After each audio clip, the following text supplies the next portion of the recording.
साथीहरू आज हामी माता तीर्थ मन्दिरको छेउमा रहेको आश्रममा आएका छौँ।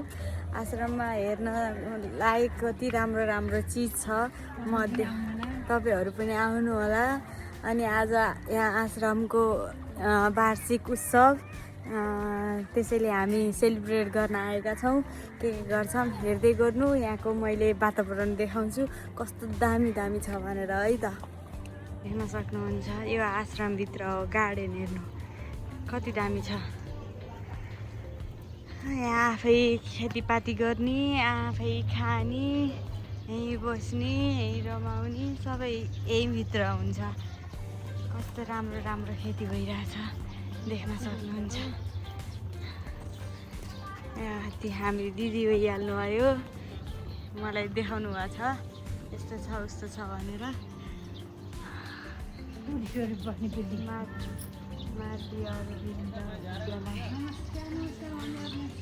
बस्ने यस्तो छ।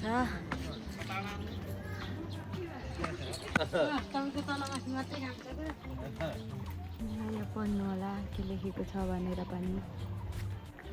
यो आश्रममा बस्ने केटाकेटीहरूले पढ्ने ठाउँ रहेछ। हेर्नु कति राम्रो। बाहिरको हाम्रो स्कुलभन्दा धेरै राम्रो यहाँ आश्रमको त होइन।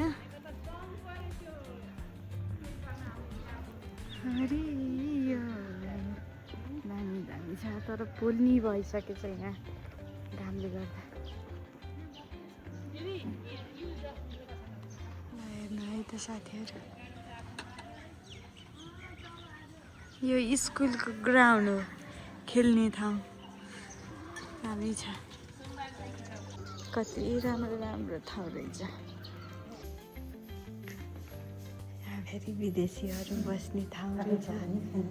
आफै कफी ग्राइन्डर रहेछ। यहाँनिर कफी बनाउने फोटा फिल्टर रहेछ। त्यहाँदेखि रहेछ कफी बनाएर खाने रहेछ सब।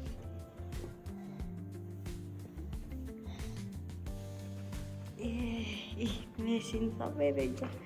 यस्तै मेसिन त हो हाम्रो क्याफेमा हुने।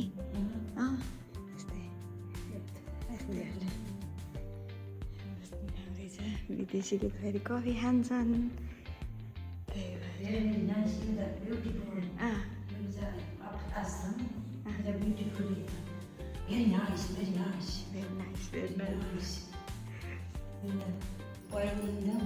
हातको पेन्टिङ हातले बनाएको पेन्टिङ हातले बनाएको पेन्टिङ पुरा फिङ्गर इन द सुन्नु है English finger finger in the लेख्नुलाई के हुन्छ ब्युटिफुल आश्रम भेरी नाइस भेरी नाइस।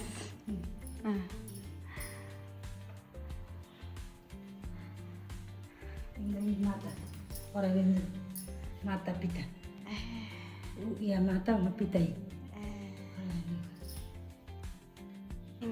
भेडा काले भेडा कालो बिटा।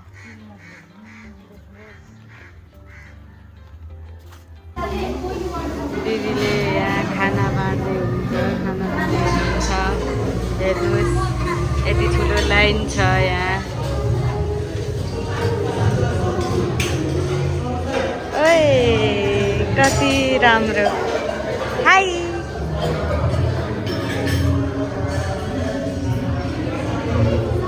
ल हेर्नु है खाएको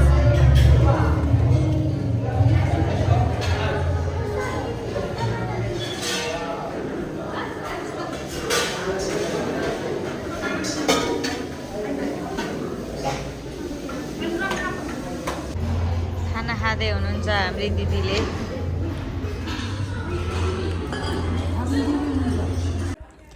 यहाँ फेरि म अब साथीलाई सरप्राइज दिन गइरहेकी छु। मेरो साथी दिपीलाई एकछिन त्यहाँ के अरे आश्रमदेखि उसको घर नजिकै थियो माता तीर्थ मन्दिरको साइडमा। अनि त्यसपछि उसलाई सरप्राइज दिन जान्छु नि भनेर सरप्राइज दिन गइरहेको छु। मलाई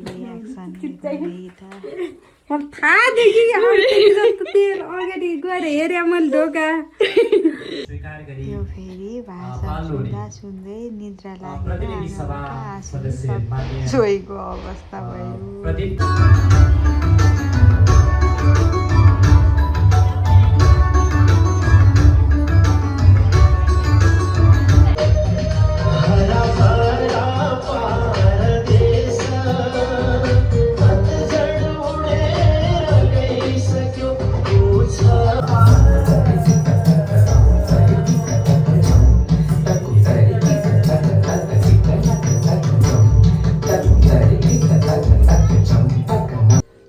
ल हेर्नु है साथीहरू, हाम्रो दिदी बिच बाटोमै भनौँ कि भाषण गर्दा गर्दै यस्तो लुटाएर झुन्डेर यस्तो हाल्दछ।